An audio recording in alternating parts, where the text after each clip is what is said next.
Good day everyone, especially to Sir Perez. I am Jefferson Orloos and today we gonna tackle about the Indian literary pieces which mainly focuses on the Abhilash and Gitanjali by Rabindranath Tagore as well as the prose and poems of Kadilasa. So before that, let's define what is Indian literature. So Indian literature boasts a rich and diverse heritage that mirrors Indian cultural depth, philosophy, and spirituality. So, across the thousand years, Indian writers have experienced or expressed universal human emotions such as love, faith, sorrow, hope, and moral struggle through poetry, drama, and prose. So next, so what is Abhilash? So Abhilash is a work of Rabindranath Tagore that comes from a Hindu word Abhilasha, which means intense desire or aspiration. So it is Tagore's first ever poem revealing his early reflections and human emotion and ambition. So before that, let's know who is Rabindranath Tagore. So Tagore is born on May 7, 1861 and died on August 8, 1943. So he was an Indian poet, writer, playwright, composer, performer, social performer, and painter.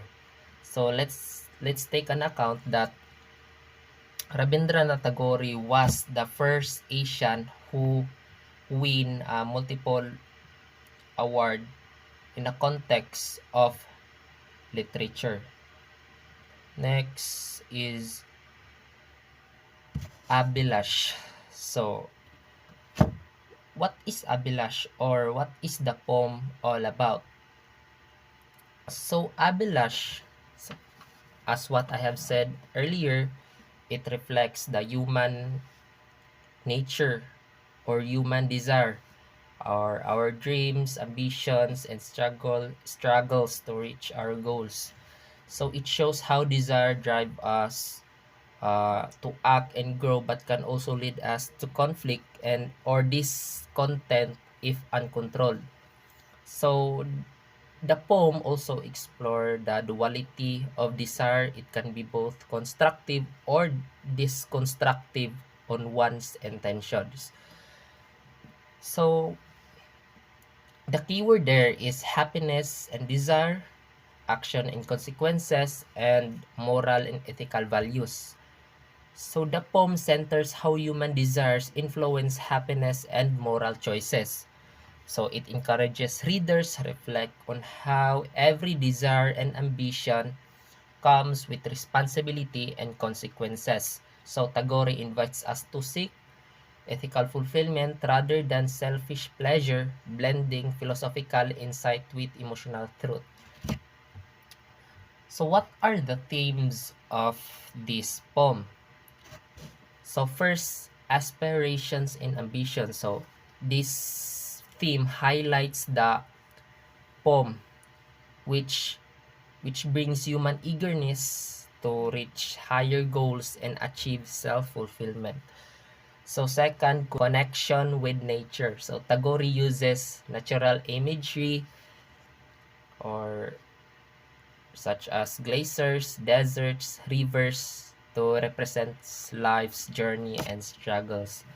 So third, yearning for knowledge. So it expresses humanity's thirst for understanding and truth. So fourth, self-discovery. So the poem also shows how every struggles and desires lead us to deeper self-awareness. So the last one is optimism. So despite all obstacles, the poet maintains hope that perseverance brings wisdom, and growth. So what are the target audience in this poem? So the poem speaks to anyone who dreams, strives, or searches for meaning, or such as students, artists, professional, or dreamers. So these poems are also readable for everyone. So it resonates most with readers who are reflecting to their goals, purpose, and spiritual path. So now I have presented some of the verse on the poem. So here is the verse 4. Glaciers, deserts, go through all obstacles. Where the target is not found, can't understand where the flute is playing. So the meaning of this verse is, the verse symbolize a life journey through hardships such as glaciers and deserts while pursuing one's dream. So the meaning of the flute represents the call of destiny or divine music, something beautiful but hard to locate. It means that in our pursuit of goals, we might lose sight of true purpose. So the next verse is the verse 8. So in your path, evil lust. People have left for satisfaction. They don't know it, they don't know it. There is no satisfaction in your path. So the meaning of this verse is, Tagore warns us that selfish desires and greed only lead us to emptiness. So people often chase satisfaction through material and worldly means, but true contentment cannot be found that way. So it is a reminder that spiritual space outweighs physical pleasure. So the next verse is the verse 37. So do not say, O desire, your way full of sin and low in sin. Some of your steps, some are beneficial and some are harmful. So the meaning of this verse, it explains the complexity of desire. So he says desire is not entirely sinful. Some desires inspire growth and kindness, while others lead us to harm. So it's all about balance and awareness, learning to desire wisely and control impulses. So the last part of my report is the moral of this poem, or what is the moral of this poem. So as we can see, the moral in this poem, so every choices comes with a consequence. So once you make a choice, you must accept the responsibility. You cannot escape the consequences of your choices, whether you like it or not. The next moral is, the creative man is motivated by the desire to achieve, not by a desire to beat others. So the last, happiness is not the absence of problems, it is ability to deal with them.